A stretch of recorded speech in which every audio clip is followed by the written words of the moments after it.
श्री राम।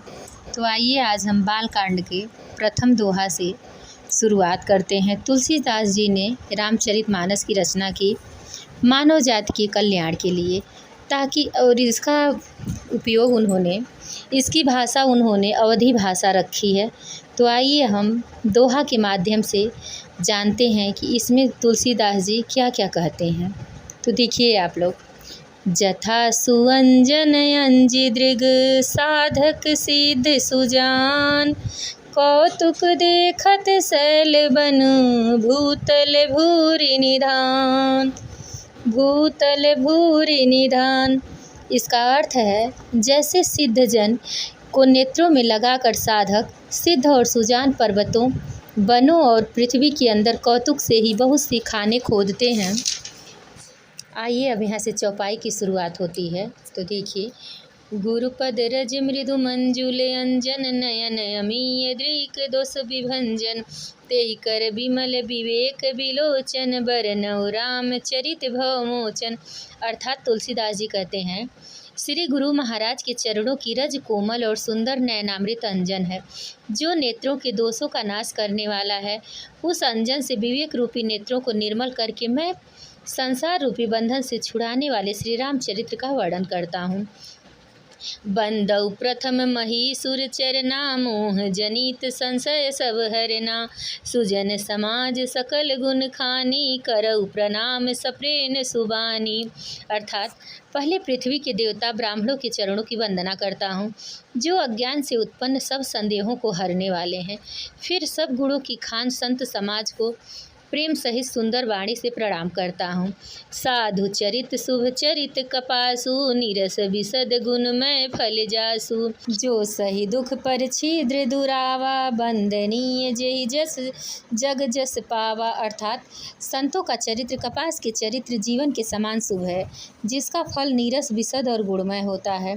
कपास की डोडी नीरस होती है, संत चरित्र में भी विषयासक्ति नहीं है, इससे वह भी नीरस है। कपास उज्ज्वल होता है, संत का हृदय भी अज्ञान और पाप रूपी अंधकार से रहित होता है, इसलिए वह विशद है और कपास में गुण तंतु होते हैं। इसी प्रकार संत का चरित्र भी सद्गुणों का भंडार होता है, इसीलिए वह गुणमय है। जैसे कपास का धागा सुई के लिए हुए छेद को अपना तन देकर ढक देता है, अथवा कपास जैसे लोढ़े जाने, काते जाने और बुने जाने का कष्ट सहकर भी वस्त्र के रूप में परिणत होकर दूसरों के गोपनीय स्थानों को ढकता है, उसी प्रकार संत स्वयं दुख सहकर दूसरे के छिद्रों दोषों को ढकता है, जिसके कारण उसने जगत में वंदनीय यश प्राप्त किया है। मुद मंगलमय संत समाजु, जो जग जंगम तीरथ राजू, राम भक्ति जह सुर सई धारा, सर सई ब्रह्म विचार प्रचारा। अर्थात संतों का समाज आनंद और कल्याणमय है, जो जगत में चलता फिरता तीर्थराज प्रयाग है, जहाँ उस संत समाज रूपी प्रयागराज में राम भक्ति रूपी गंगा जी की धारा है और ब्रह्म विचार का प्रचार सरस्वती जी है।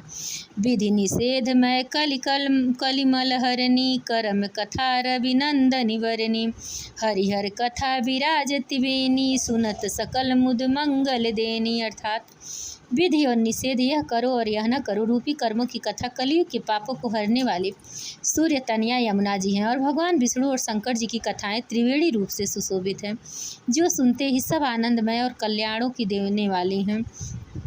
बटु विश्वास अचल निज धर्मा, तीरथ राज समाज सुकर्मा, सब ही सुलभ सब दिन सब देशा, सेवत सादर समन कलेसा। अर्थात उस संत समाज रूपी प्रयाग में अपने धर्म में जो अटल विश्वास है, वो अक्षय वट है, और जो शुभ कर्म ही उस तीर्थराज का समाज परिकर है। वह संत समाज रूपी प्रयागराज सब देशों में सब समय सभी को सहज में ही प्राप्त हो सकता है, और आदर पूर्वक सेवन करने से क्लेशों को नष्ट करने वाला है।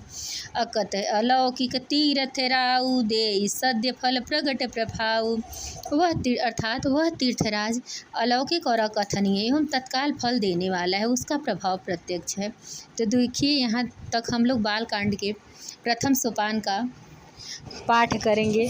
आशा है कि आप लोगों को यह वीडियो देखकर अच्छा लगेगा।